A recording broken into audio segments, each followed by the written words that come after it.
안녕하세요. 마지스 청년 여러분. 집콕복콕의 정다운 안젤라입니다. 네, 2021년 신년 특집 집콕복콕 특강 시리즈 계속해서 이어가고 있는데요. 이번 이제 특강의 주인공은 바로 예수의 김상용 도미니코 신부님입니다. 안녕하세요. 안녕하세요. 네, 앞으로 신부님과 함께 하느님은 사랑이십니다 라는 큰 주제를 가지고 요한복음 속에 나타난 사랑 이야기를 천천히 풀어가려고 하는데요. 사실 많은 신자들이 요한복음 하면 어렵다라는 말을 되게 많이 하거든요. 요한복음을 특별히 선택하신 이유가 있으세요? 요한이라는 이름 조금 먼저 얘기하고 싶은데요. 이 히브리 어원의 요한이라는 뜻은 God's grace, 하느님의 은총, 그런 뜻이에요. 특별히 제가 주목하는 것은 요한 공동체에서 쓰여진 요한복음 굉장히 페미닌해요. 그래서 우리 교회에서 아주 오랫동안 답보 상태로 머물러 있는 여성주의적인 관점, 신학 안에서 여성들이 품고 있는 아주 깊은 영성들, 이를테면 4장에 보이는 사마리아 우물가에서 만나는 사마리아 여인과의 예수님 만남, 그리고 성모님에 대한 아주 진중한 묘사, 그리고 마리아 막달라나와 만나는 이 20장에서의 파스카의 고귀한 만남들, 굉장히 여성적인 섬세한 묘사예요. 그것이 어떻게 우리 교회사 안에서 깊은 영성으로 자리매김하는가, 그런 관점으로 보면은 교회가 남성 중심적인 영성에서 요한복음이 계속해서 우리 교회사 영성 안에 계속 격려하는 점들은 여성적인 관점으로 어떻게 예수님의 말씀을 들어야 되는가, 그것을 아주 잘 드러내 보여준다고 생각해요. 요한 공동체도 상당히 오래전에 있었던 공동체인데 지금에 와서 우리들에게 좀 남성 중심적인 교회라고 말씀을 하셨는데 그 안에 여성적으로 성경을 읽고 말씀을 읽는 그 관점이 도움이 된다라는 게 좀 시간을 되게 많이 넘어서 흘러오게 되는 것 같거든요. 그렇게 됐던 뭐 배경이나 이런 거라도 있을까요? 교회가 교도권이라고 하는 중심으로 재편되게 된 계기는 안티오키아의 이네아시오라는 성인이 있어요. 그 당시 교회 박해가 굉장히 심할 때 안티오키아 이네아시오 성인이 7통의 편지를 초기 그리스도교 공동체에 보내게 되는데, 그 가운데에서 그 문헌들을 좀 자세히 살펴보면 교회가 절대절명의 와해의 가장 직전에 머물렀었기 때문에 그 당시까지 평신도의 아주 살아있는 카리스마가 교회 공동체 안에 아주 굉장한 건강함을 유지하고 있었는데, 안티오키아 이네아시오 성인의 7통의 편지를 통해서 방금 전에 제가 표현한 대로 교회가 절대절명의 위기에 있었어요. 와해 직전에 있었으니까요. 아주 굉장한 박해였어요. 그래서 우선은 살아남아야 한다라는 이 조직이 갖고 있는 어떤 절체절명의 위기, 그러다 보니까 교도권이라고 하는 이 중심으로 이렇게 좀 뭉쳐야 하는 그런 위기감이 있었어요.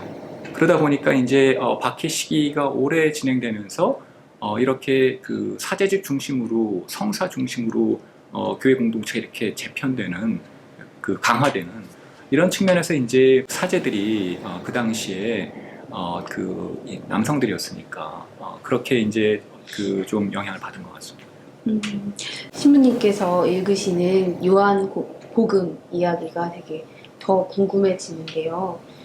먼저 제가 신부님께 그 이야기를 좀 듣고 싶은 요한복음 내용이 바로 3장 내용이에요.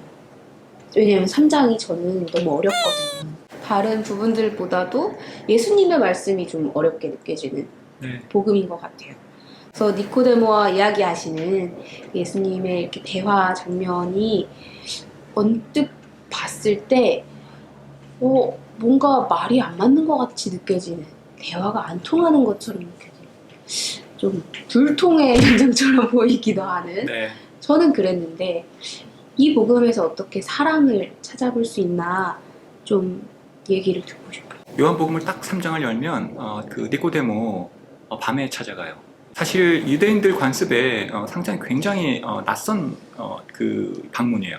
제 기도 안에서의 체험들은 우리가 삶을 살아가면서 그 견딜 수 없는 질문들이 있잖아요.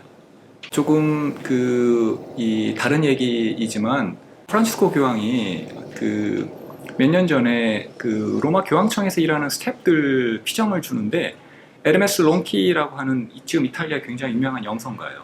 그 신부님 초대해서 피정 강론을 맡겼는데 그 신부님 강론에 이런 말씀 굉장히 와닿았어요. 니코데모와의 만남과도 같은 맥락인데 우리는 그 질문을 내면에 품었을 때 빠른 대답 굉장히 원해요.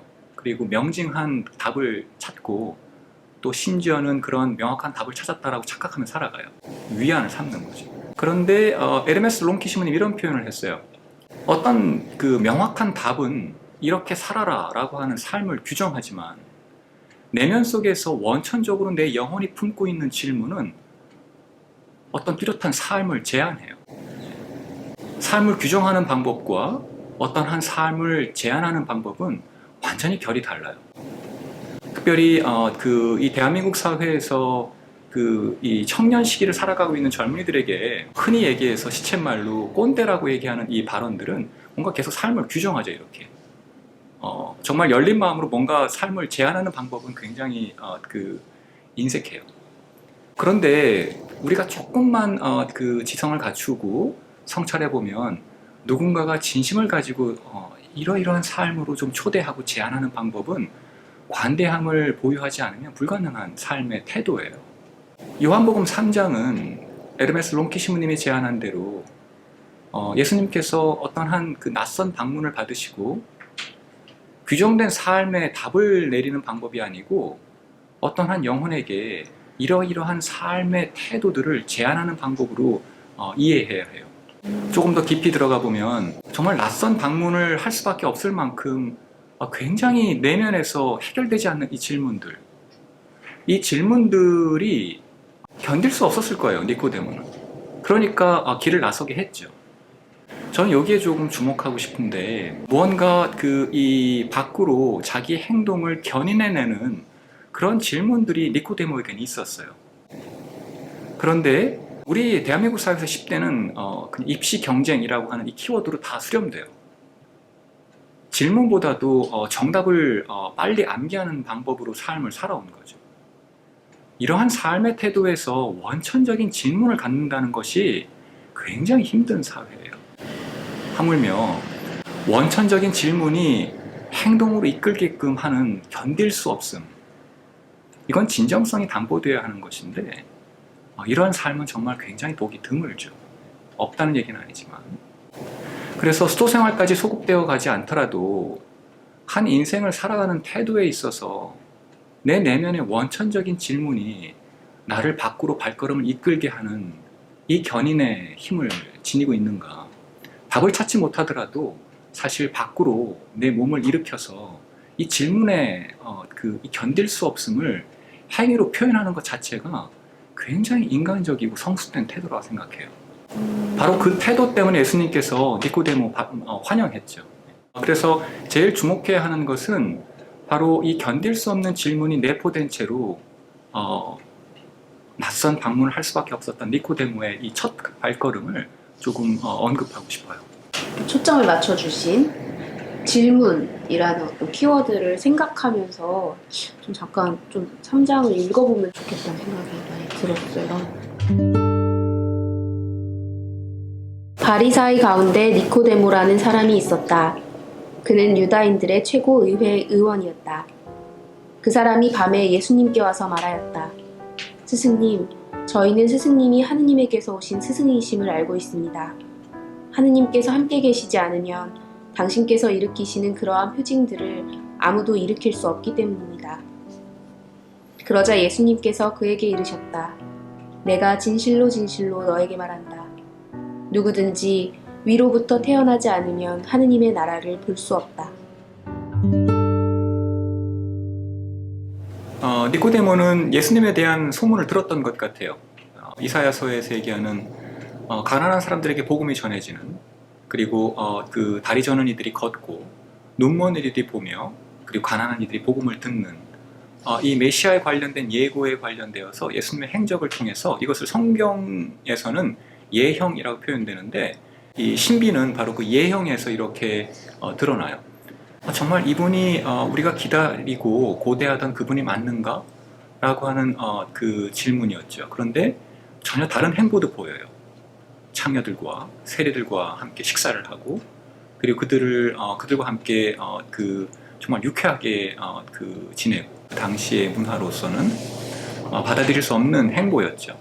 그러니 그 엄숙주의가 만연했던 바로 그 당대에 유대 지도자였고 그리고 존경받는 니코데모는 갈등이었던 거예요.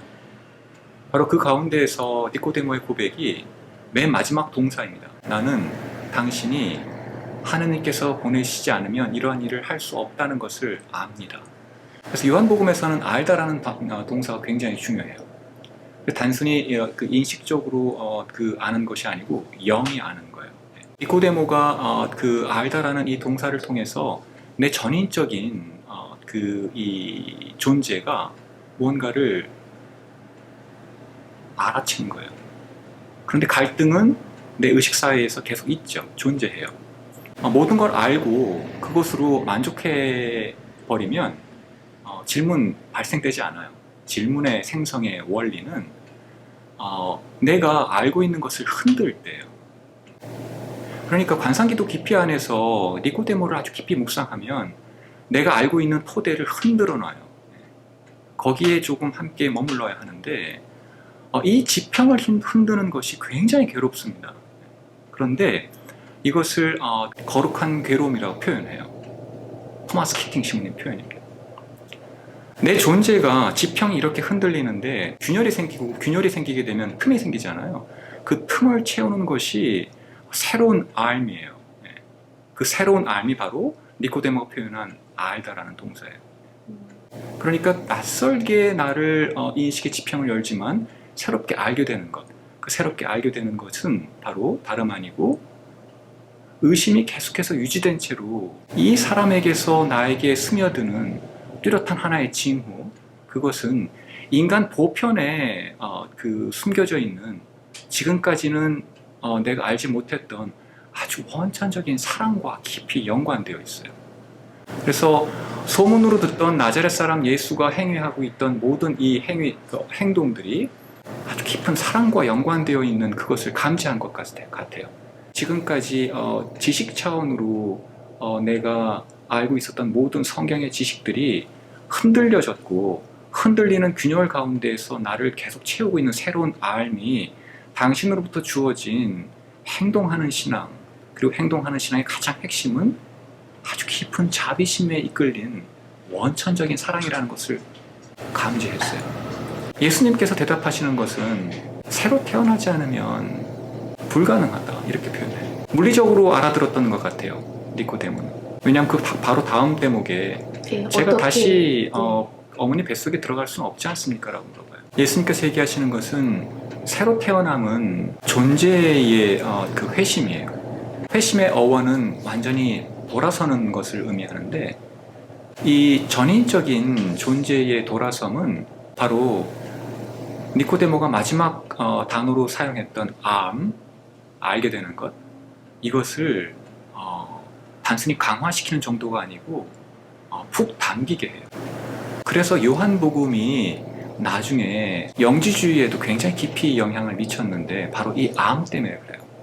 그래서 다시 관상기도의 맥락으로 돌아가서 니코데모가 그 예수님과 아주 깊이 만날 때 예수님께서 다시 태어나지 않으면 이 그 인식, 원천적인 지혜, 이곳으로 가닿지 못한다.